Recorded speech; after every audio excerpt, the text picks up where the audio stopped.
Ma sœur, pilote de ligne, m'a appelé. Je dois te poser une question bizarre. Ta femme. Elle est à la maison en ce moment? Oui, ai-je dit, elle est sous la douche. La voix de ma sœur n'était plus qu'un murmure. C'est impossible. Parce que j'ai son passeport sous les yeux. Elle vient de monter à bord de mon vol pour Genève. C'est à ce moment-là que j'ai entendu des pas derrière moi. Nous serions ravis de savoir de quelle partie du monde vous nous rejoignez. Dites-le nous. Maintenant, plongeons dans l'histoire d'aujourd'hui. Chapitre 1, Vie parfaite, mensonge parfait. Shan Robinson se tenait dans sa cuisine spacieuse, regardant le lever du soleil peindre l'horizon de Seattle de teintes d'or et de pourpre. À 35 ans, il avait tout ce qu'un homme pouvait désirer, une entreprise de cybersécurité florissante, une belle maison surplombant le Puget Sound, et ce qu'il croyait être le mariage parfait avec Carrie. Son passé militaire dans le renseignement l'avait bien servi dans le monde de la technologie, faisant de Robinson Security System une société qui protégeait certaines des données les plus sensibles du pays. La cafetière se mit à gargouiller tandis que Shan parcourait des messages cryptés sur sa tablette. 3 ans de mariage avec Carrie avaient été un pur bonheur. Elle était brillante, travaillant comme traductrice indépendante pour des multinationales, ce qui expliquait ses fréquents voyages. Ses talents linguistiques l'avaient impressionné dès leur première rencontre lors d'une conférence sur la cybersécurité à Washington DC. « Bonjour, bel homme », fit la voix de Carrie derrière lui. Il se tourna pour la voir descendre les escaliers dans sa robe de chambre en soie, ses cheveux auburn cascadant sur ses épaules. Même après 3 ans, elle lui coupait encore le souffle. « Le café est presque prêt », dit Shan, l'attirant à lui pour un baiser. « Tu es levé tôt pour quelqu'un qui est rentré de Prague à minuit. » Le décalage horaire a des effets mystérieux, rit-elle. Cette sonorité musicale dont il était tombé amoureux. Et puis, je voulais passer du temps avec mon PDG préféré avant ta grande présentation d'aujourd'hui. Shan sourit. Aujourd'hui, Robinson Security System allait présenter son dernier logiciel de cryptage quantique au département de la Défense, un contrat d'une valeur de 50 millions de dollars et des années de développement. Seule une poignée de personnes connaissaient les détails, y compris Carrie, qui avait aidé à traduire une partie de la documentation technique. « Je devrais prendre une douche et me préparer », dit Carrie en se dirigeant vers les escaliers. « Cette présentation va tout changer pour nous. » Alors qu'elle disparaissait à l'étage, le téléphone de Shan vibra. Le nom de sa sœur, Lorna, apparut à l'écran. En tant que pilote pour Northwest Airlines, elle appelait rarement pendant ses heures de travail, sauf urgence. « Salut Lorna, tu n'es pas censée être en vol aujourd'hui ? » Shan, je dois te poser une question bizarre. Sa voix était tendue, presque un murmure. Carrie, elle est à la maison en ce moment? Shan jeta un coup d'œil vers les escaliers, entendant la douche se mettre en marche. Oui, elle est sous la douche. Pourquoi? Le silence à l'autre bout du fil s'étira, inconfortablement long. Quand Lorna reprit la parole, sa voix n'était plus qu'un chuchotement. C'est impossible. Parce que j'ai son passeport sous les yeux. Elle vient de monter à bord de mon vol pour Genève. La tasse de café glissa de la main de Shan, se brisant contre le sol en marbre. Son entraînement militaire prit immédiatement le dessus. La même clarté froide qu'il avait maintenue en vie lors d'opérations clandestines en Europe de l'Est. Tu es sûr que c'est son passeport? Shan, j'ai vu Carrie des dizaines de fois. Même photo, même signature, tout est pareil. Elle est assise en première classe, rang 2A, et elle ressemble trait pour trait à ta femme. Juste à ce moment-là, Shan entendit des pas derrière lui. Il se tourna et vit Carrie, debout dans l'encadrement de la porte, les cheveux mouillés par la douche, avec une expression inquiète. Tout va bien? J'ai entendu quelque chose se casser. Shan étudia son visage, les mêmes yeux verts, la petite cicatrice au-dessus de son sourcil gauche d'un accident d'enfance, la façon dont elle touchait inconsciemment son alliance quand elle était nerveuse. Tout était exactement comme il se devait, et pourtant sa sœur était à des milliers de kilomètres de là, regardant quelqu'un avec le passeport de Carrie embarqué sur un vol international. J'ai juste fait tomber ma tasse, dit Shan avec précaution, tenant toujours le téléphone. Lorna, je te rappelle. Alors qu'il mettait fin à l'appel, l'esprit de Shan parcourait les possibilités. L'usurpation d'identité était courante, mais obtenir un duplicata de passeport nécessitait des relations, des ressources et du temps. Ce n'était pas un hasard. C'était Lorna, demanda Carrie, s'agenouillant pour aider à ramasser les éclats de céramique. Tout va bien? Juste des trucs de pilote, répondit Shan, observant attentivement ses mouvements. Était-ce son imagination, ou semblait-elle soulagée? Pendant l'heure qui suivit, Shan suivit sa routine matinale machinalement, tandis que son esprit analysait le problème. Il embrassa Carrie pour lui dire au revoir, la regarda partir pour ce qu'elle disait être une réunion avec un nouveau client, puis se rendit immédiatement à son bureau à domicile. Son expérience dans la sécurité avait appris à Shan à faire confiance à son instinct. Et en ce moment, chaque instinct lui hurlait que quelque chose n'allait pas du tout. Il ouvrit son système informatique crypté et commença à recouper tout ce qu'il pouvait trouver sur les activités récentes de Carrie. Chapitre 2, des fissures dans les fondations. Les doigts de Shan volaient sur le clavier tandis qu'il accédait à des bases de données que peu de civils pouvaient atteindre. Son habilitation militaire, bien qu'officiellement expirée, lui ouvrait encore certaines portes grâce à d'anciens contacts. Ce qu'il découvrit dans les 3 heures qui suivirent aurait brisé un homme plus faible. Les relevés de cartes de crédit montraient que la carte de Carrie avait été utilisée simultanément à Seattle et dans diverses villes européennes au cours des 6 derniers mois. Pas seulement de petits achats qui pourraient s'expliquer par des achats en ligne, mais des séjours à l'hôtel, des notes de restaurant, même des frais de parking ou des lieux physiques qui nécessitaient une présence. Shan consulta les enregistrements de sécurité de son propre système domestique. Il fit défiler des semaines d'enregistrement, étudiant la femme avec qui il vivait. Là, il y avait des différences subtiles qu'il n'avait jamais remarquées. La façon dont elle tenait sa fourchette, gauchère au lieu de droitière, comment elle ne fredonnait plus en cuisinant, quelque chose que la vraie Carrie faisait constamment, le léger changement dans son rire qu'il avait attribué au bonheur. Son téléphone vibra. Un SMS de Carrie, réunion plus longue que prévu. Ne m'attends pas ce soir. Je t'aime. Shan fixa le message. La vraie Carrie n'utilisait jamais de points dans ses SMS. C'était l'une de ses manies qui le rendait fou. Elle écrivait « Je t'aime », pas « Je t'aime ». Il appela son détective privé, Dal Crosby, un ancien rangé de l'armée qui avait servi sous ses ordres en Afghanistan. « Dal, j'ai besoin d'un travail prioritaire. Vérification complète des antécédents et suivi de localisation actuelle. » Sur qui? Shan hésita, les mots lui semblant être du verre dans sa gorge. « Ma femme. » 2 heures plus tard, Dal arriva au bureau de Shan avec un dossier épais et une expression sombre. « Ça ne va pas te plaire, patron. » Dal étala des photos sur le bureau. « J'ai passé la reconnaissance faciale dans les bases de données internationales. La femme dans ta maison, son vrai nom est Vera Molnar. Elle fait partie d'un réseau sophistiqué d'usurpation d'identité et d'espionnage industriel basé en Europe de l'Est. » Shan étudia les photographies côte à côte. Vera ressemblait presque à Carrie, mais les différences subtiles étaient là une fois qu'on savait où regarder. « Où est ma vraie femme ?» L'expression de Dal s'assombrit. C'est là que ça se complique. Carrie Robinson a disparu il y a 8 mois alors qu'elle voyageait en Bulgarie pour un travail de traduction.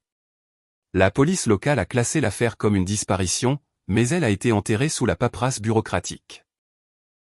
8 mois. Le sang de Shan se glaça. J'ai vécu avec une imposture pendant 8 mois. C'est pire encore. L'agent traitant de Vera Molnar est un homme nommé Arturo Herrera, ancien Spetsnaz, qui dirige maintenant des opérations d'espionnage industriel. Ils sont spécialisés dans les infiltrations à long terme de cadres supérieurs de la tech. Les mains de Shan se serrèrent en poing. Le projet de cryptage quantique de son entreprise. Vera avait eu accès à tout, chaque détail du contrat avec le département de la Défense, chaque protocole de sécurité, chaque faiblesse de leur système. Il y a plus, continua Dal. L'opération d'Herrera est financée par un consortium de sociétés technologiques étrangères voulant voler les innovations de la défense américaine. Ils ont déjà fait ça. Remplacer le conjoint d'une cible, extraire des informations sur des mois ou des années, puis disparaître avec tout. L'esprit militaire de Shan était déjà au travail, calculant les angles et les possibilités. Mais sous la pensée tactique, une rage froide montait. Ils avaient pris sa femme. Ils avaient violé sa maison, sa vie, sa confiance. Et ils pensaient pouvoir simplement disparaître une fois leur mission accomplie. Dal, j'ai besoin que tu mettes en place une surveillance sur Vera. 24 heures sur 24. Mais ne la laisse pas s'en rendre compte. Je veux connaître toutes les personnes qu'elle rencontre, chaque appel qu'elle passe, chaque mouvement. Qu'est-ce que tu prévois, Shan? Shan regarda par la fenêtre de son bureau l'horizon de Seattle, son reflet montrant l'expression dure qui avait autrefois fait avouer leur secret aux agents ennemis. Je vais retrouver ma vraie femme, et ensuite je vais détruire tous ceux qui sont impliqués dans son enlèvement. Chapitre 3, la préparation du chasseur. Ce soir-là, Shan rentra chez lui et trouva Vera en train de préparer le dîner, fredonnant doucement. La voir porter le tablier de Carrie, utiliser les recettes préférées de Carrie, le remplit d'une fureur contenue qui aurait terrifié ses ennemis. « Comment s'est passée ta journée » demanda Vera, l'embrassant sur la joue avec des lèvres qui n'étaient pas celles de sa femme. « Productive » répondit Shan, étudiant ses micro-expressions. « La présentation au département de la Défense est demain. Je suis nerveux. »« Tu seras brillant » dit-elle en lui touchant le bras. « Tu le es toujours. » Shan hocha la tête, reconnaissant la tentative subtile d'extraire plus d'informations sur la présentation. Pendant le dîner, il lui fournit des informations soigneusement falsifiées sur les protocoles de cryptage, la regardant enregistrer chaque détail pour ses supérieurs.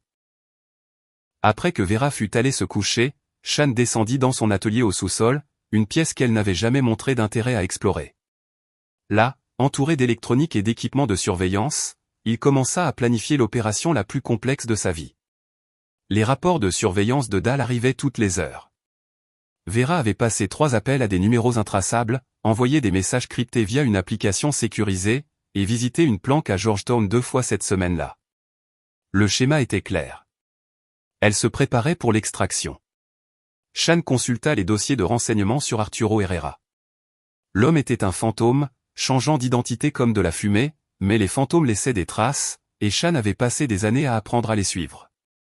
Son ordinateur sonna, un message crypté d'un ancien contact de la communauté du renseignement.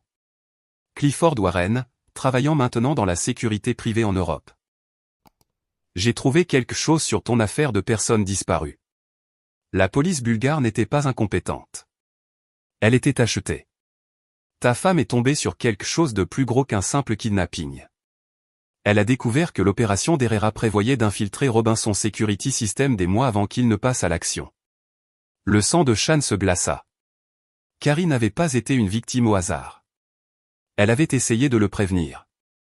Elle a laissé quelque chose pour toi. Un coffre-fort à Vienne sous le nom de Robinson Translation LLC. Boîte numéro 247. La clé est cachée dans son ours en peluche d'enfance. Vérifie l'oreille gauche. Shan monta en courant dans sa chambre où Vera dormait. Dans le placard, exactement là où Carrie l'avait toujours gardé, se trouvait l'ours en peluche usé de son enfance.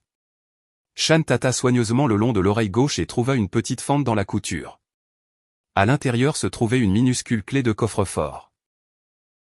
Alors qu'il tenait la clé, le téléphone de Shan vibra avec un autre message de Clifford. Herrera prépare quelque chose de gros à Genève. Sommet bancaire la semaine prochaine. Ta femme est peut-être encore en vie. Il la garderait comme assurance jusqu'à ce que l'opération soit terminée. Shan baissa les yeux sur Vera, dormant paisiblement dans son lit, et un sourire se dessina sur son visage. Ce n'était pas un sourire agréable. Il passa le reste de la nuit à se préparer. À l'aube, Shan avait élaboré un plan qui aurait impressionné ses anciens commandants. C'était audacieux, dangereux, et reposait sur le retournement des propres tactiques d'Herrera contre lui. Premièrement, il utiliserait la confiance de l'agent traitant de Vera en elle pour leur fournir de fausses informations. Deuxièmement, il suivrait la piste de l'argent du contrat du département de la Défense pour exposer toute la conspiration. Enfin, il utiliserait ses propres compétences et ressources pour traquer Arturo Herrera et sauver Carrie.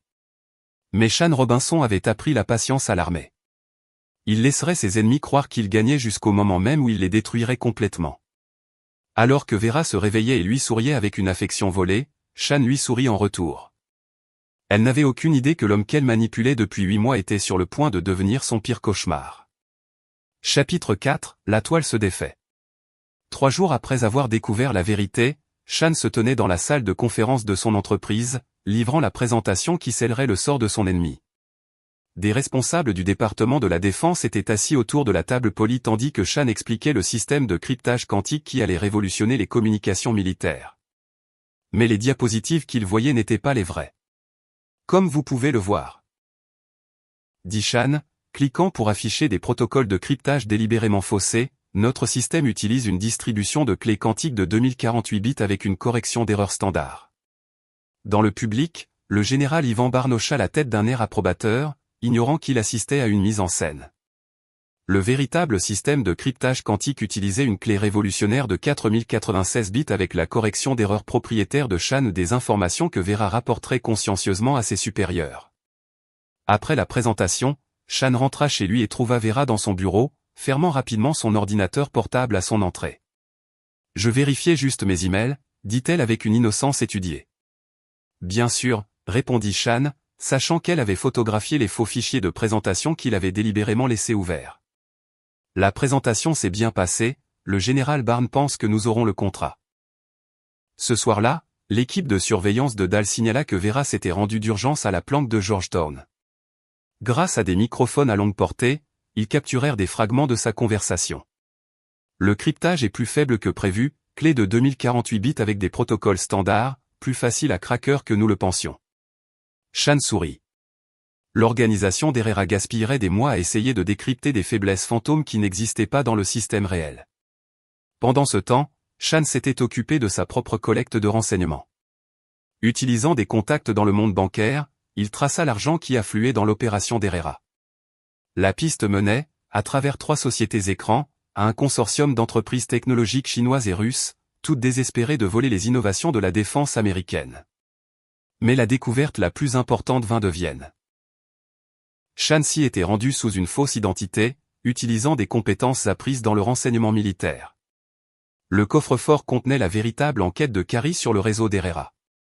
Des mois de preuves soigneusement rassemblées, photographies, dossiers financiers, plus important encore, une carte détaillée des opérations d'Herrera à travers l'Europe. Carrie avait été plus qu'une traductrice.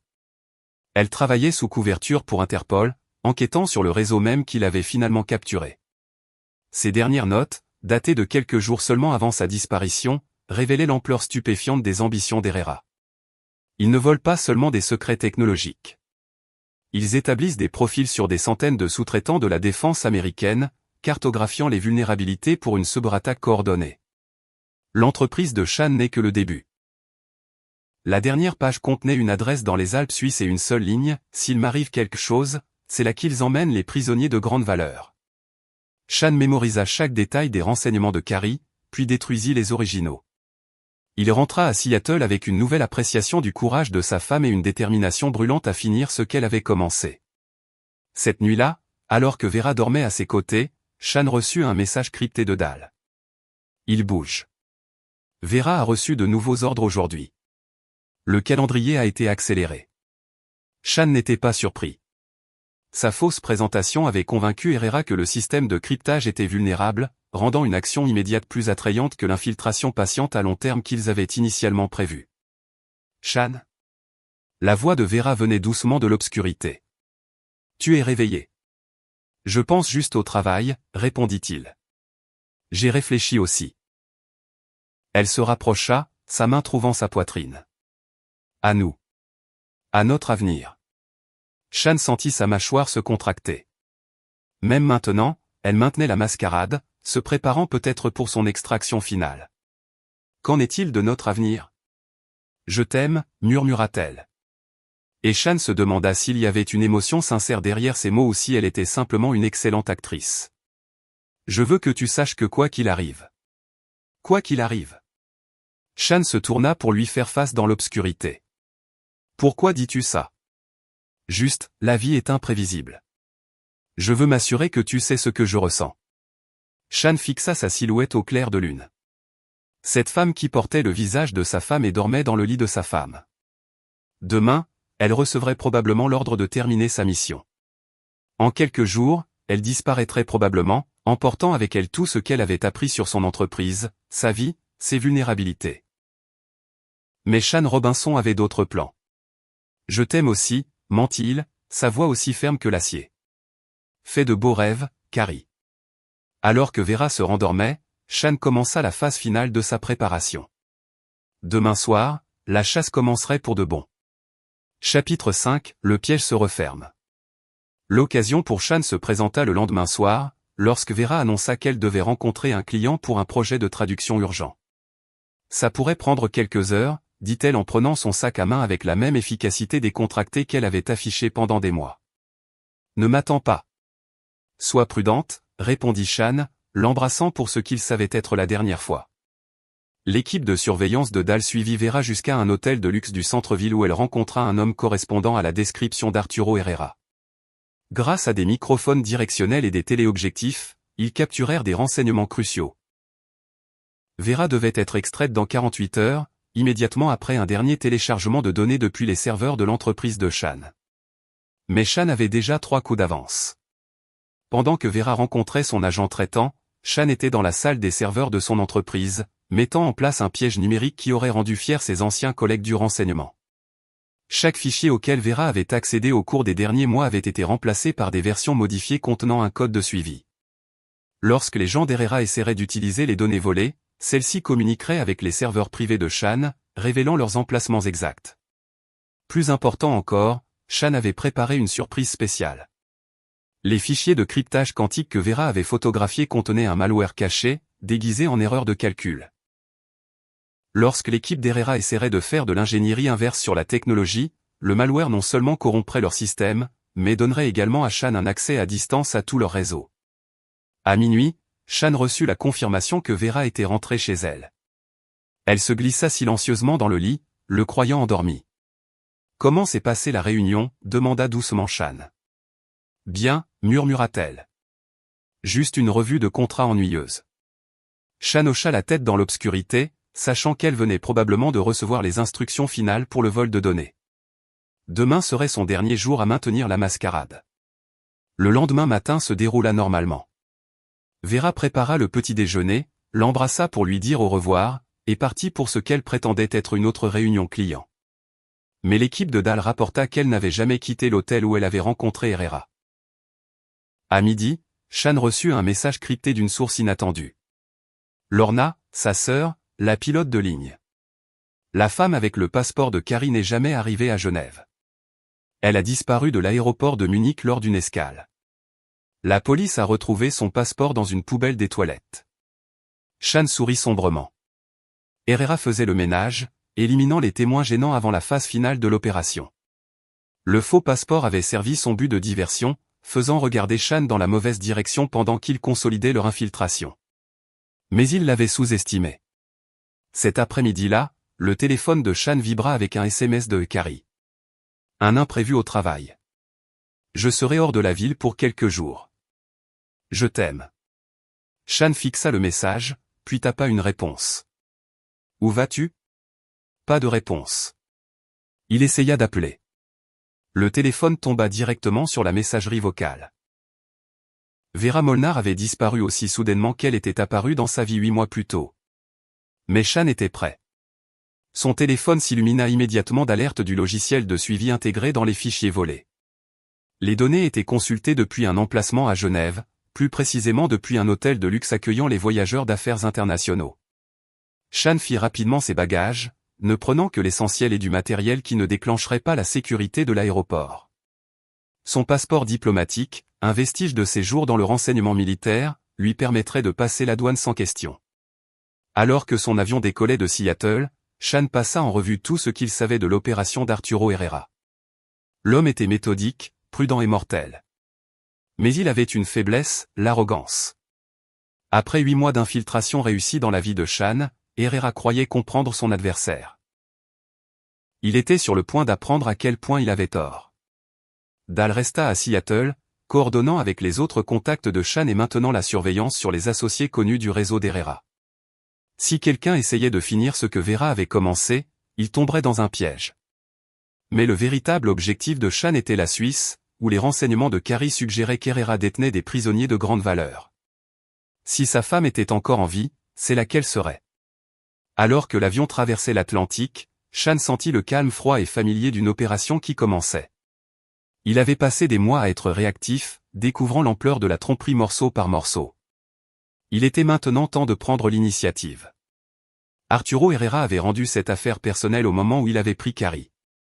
Maintenant, Shan allait lui apprendre la différence entre voler un homme d'affaires et menacer un soldat. Chapitre 6, dans la gueule du loup. Les hôtels de luxe de Genève étaient une couverture parfaite pour l'espionnage international. Tant d'hommes d'affaires et de diplomates légitimes, quelques visages de plus n'attiraient aucune attention. Chan s'enregistra au Grand Hôtel Kempinski sous une fausse identité, à 3 pâtés de maison de l'endroit où son logiciel de suivi localisait les données volées. Sa première priorité était de localiser la base opérationnelle d'Herrera. L'hôtel de luxe où les données étaient consultées s'avéra être l'hôtel Président Wilson, surplombant le lac Léman. Chan passa la journée à effectuer une surveillance depuis divers points de vue, identifiant les schémas et les mesures de sécurité. À 18 h, sa patience fut récompensée. Vera Molnar sortit de l'entrée principale de l'hôtel, ne jouant plus le rôle de l'épouse aimante. Ses cheveux étaient différents, plus courts, plus foncés, et elle se déplaçait avec l'efficacité confiante de quelqu'un opérant dans son élément naturel. Elle était accompagnée de 2 hommes, l'un que Chan ne reconnut pas, et un autre qui correspondait aux photos de renseignement d'Arturo Herrera. Grand, mince, avec l'allure d'un ancien opérateur des forces spéciales. Herrera ressemblait exactement à ce qu'il était, un prédateur dangereux. Chan les suivit à distance alors qu'ils se rendaient à un aérodrome privé à l'extérieur de Genève. À travers des jumelles, il les regarda monter à bord d'un hélicoptère se dirigeant vers les Alpes suisses. La trajectoire de vol correspondait à l'emplacement des renseignements de Cary, l'installation isolée où Herrera détenait des prisonniers de grande valeur. Cette nuit-là, Chan prit contact avec Clifford Warren, son contact de renseignement en Europe. Ils se rencontrèrent dans un restaurant tranquille de la vieille ville de Genève. « Tu entres dans une forteresse », l'avertit Clifford, étalant des photos satellites sur la table. Le complexe d'Herrera est construit à flanc de montagne. Voie d'accès minimale, système de sécurité sophistiqué.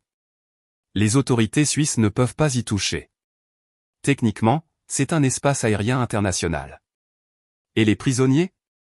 Les renseignements suggèrent qu'il détient au moins 6 personnes, des cadres de la tech, des sous-traitants du gouvernement, toute personne ayant des informations précieuses. La bonne nouvelle, c'est qu'il garde les prisonniers en vie tant qu'ils sont utiles. La mauvaise nouvelle, c'est ce qui se passe quand ils ne le sont plus. Chan étudia les images satellites, son esprit militaire calculant automatiquement les voies d'approche et les positions défensives. Le complexe était en effet une forteresse, mais chaque forteresse avait des faiblesses. « J'ai besoin d'équipement », dit Chan. Rien de traçable à une agence gouvernementale. Clifford sourit sombrement. « Je connais quelqu'un. » 3 heures plus tard, Chan avait tout ce dont il avait besoin. Matériel d'escalade, électronique tactique et armes spécialisées qui n'apparaîtraient sur aucun inventaire officiel. Il avait aussi quelque chose de plus précieux, des renseignements détaillés sur les protocoles de sécurité d'Herrera, recueillis par les agences de renseignement européennes au fil des ans. La faiblesse du complexe était sa force. Construit pour être imprenable, il avait des voies d'évasion limitées. Si Chan pouvait entrer et créer suffisamment de chaos, les propres mesures de sécurité d'Herrera se retourneraient contre lui. Mais d'abord, Chan avait son propre piège à tendre. De retour dans sa chambre d'hôtel, Chan activa le malware qu'il avait caché dans les fichiers de cryptage volés. Comme prévu, l'équipe d'Herrera avait tenté de faire de l'ingénierie inverse sur le système de cryptage quantique. Le malware commença immédiatement à transmettre tout ce qui se trouvait sur leurs ordinateurs. Non seulement des données techniques, mais aussi des plans opérationnels, l'emplacement des prisonniers, plus important encore, le réseau complet des agents d'Herrera à travers l'Europe. Le téléphone de Chan vibra avec des données entrantes, tandis que des mois de renseignements soigneusement cachés étaient mis à nu, des dossiers financiers montrant des paiements à des fonctionnaires corrompus, du matériel de chantage utilisé pour contrôler des agents, et une liste complète de chaque opérateur du réseau d'Herrera, y compris leurs missions actuelles. Mais l'information la plus importante était une liste de prisonniers. Cary Robinson était répertorié comme Atout 23C, priorité 1, actif. Elle était en vie. Les mains de Chan tremblèrent légèrement en lisant le résumé des renseignements. Cary avait été interrogée de manière approfondie sur l'entreprise de Chan et son passé militaire, mais elle ne leur avait rien donné d'utile. Sa formation à Interpol l'avait préparé à cela. La liste révéla également quelque chose qui glaça le sang de Chan. La liquidation de Cary était prévue dans 72 heures. Dès que l'équipe d'Herrera aurait fini d'exploiter les données de cryptage volées. Chan vérifia sa montre. Moins de 3 jours pour infiltrer une forteresse alpine, sauver sa femme et s'échapper avec elle. Il avait affronté des probabilités pires en Afghanistan, mais jamais avec des enjeux aussi personnels. Alors que Chan préparait son équipement et étudiait le plan du complexe, il pensa à Vera Molnar, la femme qui avait partagé son lit pendant 8 mois tout en planifiant sa destruction. Demain, quand il atteindrait le complexe d'Herrera, il la reverrait. Mais cette fois, elle le verrait tel qu'il était vraiment, non pas une cible à manipuler, mais un soldat en mission. Shan Robinson venait récupérer sa femme, et que Dieu vienne en aide à quiconque se mettrait sur son chemin. Chapitre 7, l'assaut de la montagne. À 3 heures du matin, Shan commença son ascension des Alpes suisses vers le complexe d'Herrera. L'approche nécessitait 6 heures d'escalade technique sur un terrain dangereux, mais c'était la seule route qui évitait les capteurs de sécurité et les postes de garde. Son entraînement militaire le servit bien alors qu'il naviguait sur des parois rocheuses glacées et des corniches étroites. Le complexe, construit sur un plateau naturel à 2500 mètres d'altitude, semblait être taillé dans la montagne elle-même. 3 antennes paraboliques sur le toit confirmaient qu'il s'agissait du principal centre de communication d'Herrera. Shan établit un poste d'observation dans une formation de grotte naturelle à 500 mètres du périmètre du complexe. À travers sa lunette tactique, il compta 12 gardes visibles, tous armés d'armes de qualité militaire et se déplaçant avec une discipline professionnelle. Des capteurs de mouvement couvraient les voies d'approche évidentes, et l'imagerie thermique révéla au moins 6 autres gardes postés à l'intérieur du bâtiment principal. Mais Shan avait des avantages qu'il ne pouvait anticiper. Le malware dans leur système lui avait donné un accès complet à leur réseau de sécurité. En quelques frappes sur sa tablette tactique, il pouvait surveiller leurs communications, désactiver les systèmes d'alarme et même accéder à leurs caméras de surveillance interne. À 16 heures, Shan regarda à travers les caméras de sécurité piratées Vera Molnar et Arturo Herrera visiter le niveau de détention du complexe. Les images confirmèrent l'emplacement de Carrie, une cellule de haute sécurité au niveau le plus profond de l'installation. Elle semblait faible mais pas brisée, sa posture de défi reconnaissable même à travers la vidéo de basse résolution. Shan sentit une vague de fierté mêlée de rage. Sa femme avait enduré 8 mois de captivité sans craquer, le protégeant lui et son entreprise, même sous une pression extrême. Mais alors que Shan regardait, Herrera désigna la cellule de Carrie et fit un geste de tranchage sur sa gorge. Le message était clair. Son utilité touchait à sa fin. Shan vérifia son équipement une dernière fois. Il avait peut-être 6 heures avant qu'il ne s'en prenne à Carrie. Le changement de garde du complexe à minuit lui offrirait sa meilleure opportunité, mais cela nécessiterait encore un timing parfait et beaucoup de chance. À 23h30, Shan commença son infiltration. À l'aide de charges thermiques placées lors de sa reconnaissance, il créa de multiples diversions autour du périmètre du complexe. Alors que les gardes répondaient à des violations apparentes de la sécurité sur les côtés nord et est, Shan s'approcha par l'ouest, utilisant son accès piraté pour désactiver les capteurs de mouvement dans un couloir étroit entre les itinéraires de patrouille. Le système de ventilation du complexe lui fournit une entrée, exactement comme Shan l'avait prévu. Les installations militaires étaient construites pour empêcher les gens d'entrer, pas pour empêcher quelqu'un avec les bonnes connaissances d'y pénétrer. Shan se laissa tomber dans un couloir de maintenance et accéda immédiatement au système de sécurité via une connexion filaire. En quelques minutes, il avait le contrôle total de l'électronique du complexe, caméras, alarmes, serrures de porte, même les systèmes d'éclairage. Se déplaçant dans des couloirs sombres avec des lunettes de vision nocturne, Shan élimina systématiquement les gardes avec une précision silencieuse. Son entraînement militaire lui avait appris à être efficace et clément lorsque c'était possible. Mais ces hommes avaient participé à la détention de sa femme. Sa clémence était limitée. Le niveau de détention du complexe était protégé par des mesures de sécurité supplémentaires, mais l'accès de Shan à leur système transforma chaque défense en un outil à son usage. Les serrures électroniques s'ouvraient à son commandement. Les caméras de sécurité lui montraient exactement où les gardes étaient positionnés. Même le système d'annonce de l'installation était sous son contrôle. À minuit 47, Shan atteignit la cellule de Carrie. Elle était assise sur une couchette étroite, fixant le plafond avec le regard vide de quelqu'un qui avait été poussé à ses limites psychologiques. Lorsque la porte de la cellule s'ouvrit, elle se tendit, s'attendant à un autre interrogatoire. « Carrie » murmura Shan. Elle se tourna et ses yeux s'écarquillèrent d'incrédulité. Pendant un instant, aucun d'eux ne bougea. Puis elle fut dans ses bras, et Shan sentit 8 mois de rage et de chagrin soigneusement contrôlés déferler sur lui. « Comment as-tu » commença-t-elle. « Longue histoire » dit Shan, vérifiant le couloir. « Pour l'instant, nous devons bouger. » Mais alors qu'ils atteignaient la sortie du niveau de détention, des alarmes se mirent à retentir dans tout le complexe. L'infiltration de Shan avait été découverte. Par ici, dit Shan, menant Carrie vers la voie d'évacuation qu'il avait planifiée. Mais leur chemin était bloqué par 6 gardes, tous armés d'armes automatiques. Shan se plaça devant Carrie, sa propre arme pointée sur les gardes. Derrière eux, ils pouvaient entendre d'autres pas approcher. Tiens, fit une voix familière. Shan se tourna pour voir Arturo Herrera approcher, flanqué de Vera Molnar et de gardes supplémentaires. Le célèbre Shan Robinson, montrant enfin son vrai visage. Herrera sourit froidement. Vous avez causé un désagrément considérable, monsieur Robinson. Mon organisation a investi des mois dans l'hospitalité de votre femme. Je crains que le retour sur cet investissement ne nécessite son silence permanent. Shan calcula rapidement. 12 adversaires armés, des munitions limitées et Carrie à protéger. Les chances étaient impossibles selon toute mesure conventionnelle. Heureusement, Shan Robinson n'avait jamais été conventionnel. Chapitre 8, l'heure des comptes.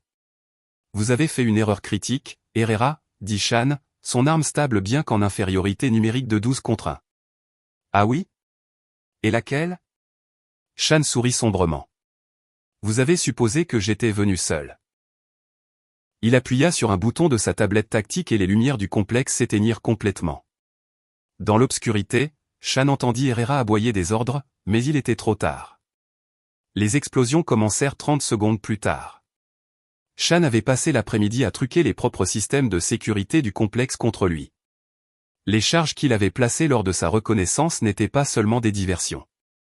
C'étaient des démolitions de précision conçues pour effondrer des sections spécifiques de l'installation tout en laissant le niveau de détention intact.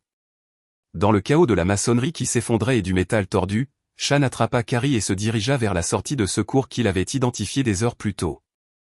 Derrière eux, les hommes d'Herrera luttaient pour naviguer dans l'installation obscure et en ruine. Mais le véritable piège de Shan ne faisait que commencer.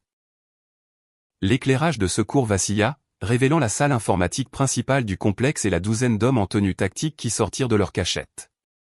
Ce n'étaient pas les alliés de Shan. C'était la police fédérale suisse, armée de mandats d'arrêt et de preuves des crimes internationaux d'Herrera. Arturo Herrera appela le chef d'équipe dans un anglais accentué. Vous êtes en état d'arrestation pour enlèvement, espionnage industriel et terrorisme.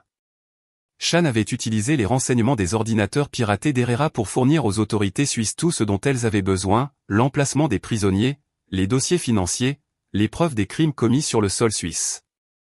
Le malware avait rassemblé des preuves pendant des semaines, constituant un dossier inattaquable contre toute l'organisation. Le visage d'Herrera montra d'abord le choc, puis la rage, alors qu'il réalisait l'ampleur de la contre-opération de Shan. Imbécile d'Américain bien pensant.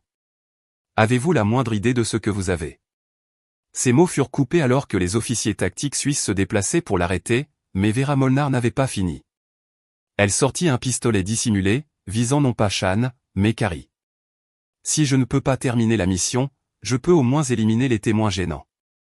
Shan bougea sans réfléchir. Son corps se souvenant d'années d'entraînement au combat. Le tir qui aurait dû tuer sa femme l'atteignit à l'épaule, le faisant pivoter mais sans arrêter son élan vers l'avant. Son tir en retour fut précis et final. Vera Molnar s'effondra sur le sol.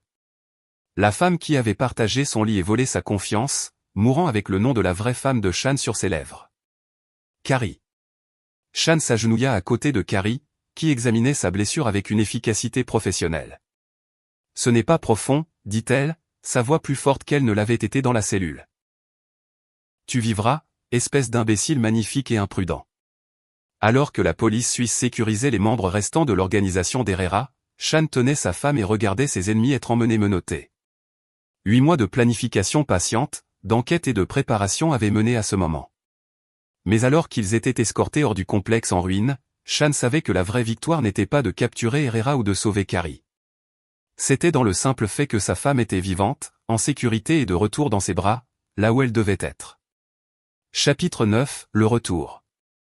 3 semaines plus tard, Shan et Carrie étaient assis sur leur terrasse surplombant le Puget Sound, regardant l'horizon de Seattle scintiller sous le soleil de l'après-midi. L'épaule de Shan guérissait bien, et Carrie avait repris la majeure partie du poids qu'elle avait perdu pendant sa captivité. Les suites de l'opération suisse avaient été complexes, mais satisfaisantes. L'organisation d'Herrera avait été complètement démantelée, avec des arrestations dans 12 pays. La technologie de défense volée avait été récupérée et sécurisée. Plus important encore, les 6 autres prisonniers du complexe d'Herrera avaient été sauvés et réunis avec leurs familles. Le FBI veut te débriefer à nouveau la semaine prochaine, dit Carrie, lisant une pile de correspondances officielles. Qu'ils attendent, répondit Shan, l'attirant plus près. Je leur ai dit tout ce qui était pertinent. Ce qu'il ne leur avait pas dit, c'était toute l'étendue de sa contre-opération. Le logiciel de suivi intégré dans les fichiers volés avait continué à recueillir des renseignements même après l'arrestation d'Herrera, révélant la structure complète du réseau d'espionnage international. Shan avait discrètement transmis ces informations à des alliés appropriés, s'assurant que la conspiration que Carrie avait découverte ne menacerait plus jamais personne. Dal a appelé ce matin. Continua Carrie. L'action de Robinson Security System a augmenté de 30% depuis l'annonce du contrat avec le département de la Défense. Shan hocha la tête distraitement. Le système de cryptage quantique qu'il avait développé, la vraie version, pas le leur protégeait désormais les communications militaires critiques.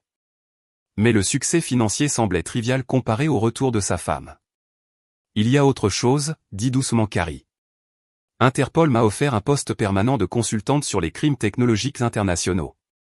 Shan la regarda, étudiant ce visage qu'il avait cru ne jamais revoir. Qu'est-ce que tu leur as dit? Que j'allais y réfléchir. Après tout ce que nous avons traversé, peut-être qu'il est temps pour nous deux de prendre du recul par rapport à ce monde dangereux. Shan y réfléchit. Son passé militaire et le travail de renseignement de Carrie avaient façonné leur vie de manière à la fois positive et destructrice. Mais il leur avait aussi donné les compétences pour survivre quand la survie semblait impossible. Ou peut-être, dit Shan avec précaution, avons-nous appris que le monde dangereux ne laisse pas les gens comme nous tranquilles. Peut-être que la question n'est pas de savoir s'il faut s'y engager, mais comment le faire selon nos propres termes. Carrie sourit, le premier sourire complètement sincère que Shan voyait d'elle depuis le sauvetage. Suggères-tu que nous devenions une sorte d'équipe? Je suggère que des gens comme Herrera existeront toujours. Et des gens comme nous sont les seuls équipés pour les arrêter. Ils restèrent assis dans un silence confortable, regardant les bateaux se déplacer sur le détroit. Shan pensa à Vera Molnar, la femme qui avait vécu dans sa maison et partagé son lit tout en planifiant sa destruction. Son dévouement à sa mission avait été impressionnant à sa manière tordue. Mais elle avait commis l'erreur fondamentale de sous-estimer sa cible. Le téléphone de Shan vibra avec un message d'un numéro crypté. Nouvelle situation en développement. Espionnage industriel avec des implications pour la sécurité nationale. Êtes-vous, vous et votre femme, disponibles pour une consultation? Shan montra le message à Carrie, qui le lut 2 fois avant de lever les yeux vers lui. Qu'est-ce que tu en penses? Demanda-t-elle. Shan réfléchit à la question. Il y a 3 semaines, il était un homme d'affaires prospère avec une belle femme et une vie confortable. Maintenant, il était un homme qui avait démantelé un réseau d'espionnage international, sauvé sa femme d'une captivité alpine, et appris que parfois les ennemis les plus dangereux étaient les visages des personnes que vous aimiez le plus. Je pense, dit Shan, tapant une réponse au message crypté, que le monde a besoin de gens prêts à se battre pour ce qui est juste. Je pense que nous avons prouvé que nous sommes très bons pour ça. Et je pense que nous formons une excellente équipe. Carrie s'appuya contre son épaule alors qu'il appuyait sur Envoyer, acceptant le nouveau défi qui les attendait. Ensemble, demanda-t-elle. Toujours, répondit Shan, le pensant plus que tous les mots qu'il avait jamais prononcés. L'horizon de Seattle scintillait dans le soleil couchant. Et Shan Robinson, soldat, homme d'affaires, mari et protecteur, se préparait pour les batailles à venir. Il avait appris à la dure que la paix est une chose pour laquelle on se bat, pas une chose qui vous est donnée. Et il était très doué pour se battre. C'est ici que notre histoire se termine. Partagez vos réflexions dans la section des commentaires. Merci pour votre temps. Si vous avez apprécié cette histoire, veuillez vous abonner à cette chaîne.